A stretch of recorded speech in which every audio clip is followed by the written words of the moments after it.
Story line.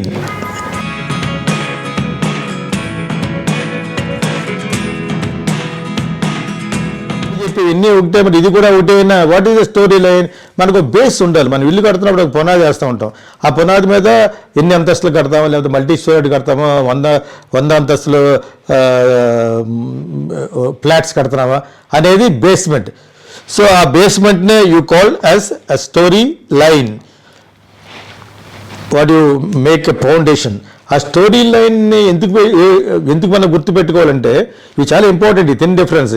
ఈ 4 ప్లాట్లో ఎందుకు ఉండాలంటే, ప్లాట్లో స్టోరీ లైన్ మీరు ఎక్కడి నుంచి అక్కడికి వెళ్తున్నాడు. ఎవడో సినిమా తీస్తే ఊరిని అంటున్నాను, కోట్ చేయాలని కాదు.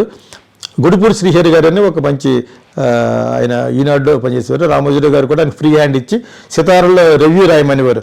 వాళ్ళు సినిమాలు మొదలుపెట్టిన తర్వాత ఒకవేళ సినిమాగా బాగోకపోయినా కూడా క్రిటిసైజ్ చేసేవాడు. ఆయన నా సినిమాను కూడా ఒకసారి ప్రీతమ్ అనే సినిమాలో ఎవరో మాట్లాడే విధానం వచ్చారని బాగోక స్కిషోఫెరీని అనేది సరిగ్గా అన్నాక నన్ను క్రిటిసైజ్ చేశారు నా సినిమాను కూడా. అన్ని సినిమాలని ఆయన ఫ్రాంక్గా మాట్లాడతారు. మంచి జర్నలిస్ట్ ఆయన ఒకసారి రాఘవేంద్రరావు గారి మధుర స్వప్నం అనే సినిమాకి పైన టైటిల్ పెట్టాడు. బేస్ గురించి చెప్తున్నాను అనమాట. ఇది ఎలా ఉందంటే మహాకంగలో మునిగినట్టు ఉంది సినిమా. ముందు లాస్ట్లో కుమ్మురెవరిలో తేలినట్టు ఉంది అని రాశాడు. అది చాలామంది హట్ చేసింది. సినిమా కూడా ఫ్లాపే. సో హేమమాలిని సిస్టర్ యాక్ట్ చేసింది మధుమాలిని అని. సో అంటే ఆ స్టోరీ లైన్ మర్చిపోవడం వల్ల జరిగేది. నువ్వు ఎక్కడ స్టార్ట్ చేసావు, ఎక్కడ ఎండ్ అయింది అంటారు ఒకళ్ళు. ఎక్కడ స్టార్ట్ చేయింది, ఎక్కడ ఎండ్ అయింది నువ్వు చెప్పిన అవసరం లేదు, ఆడు చెప్పిన అవసరం లేదు. డైరెక్టర్ కథ కూడా ఇష్టం.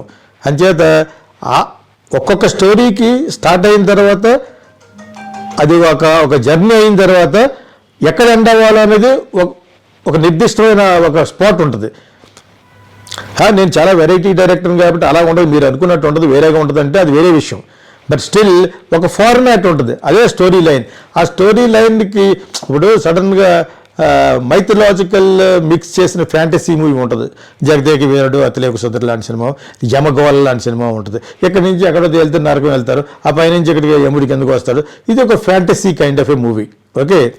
సో దాంట్లో మీకు సోషల్ క్యారెక్టర్స్ ఉంటాయి, characters created by the director and for the entertainment sake అవి ఉంటాయి.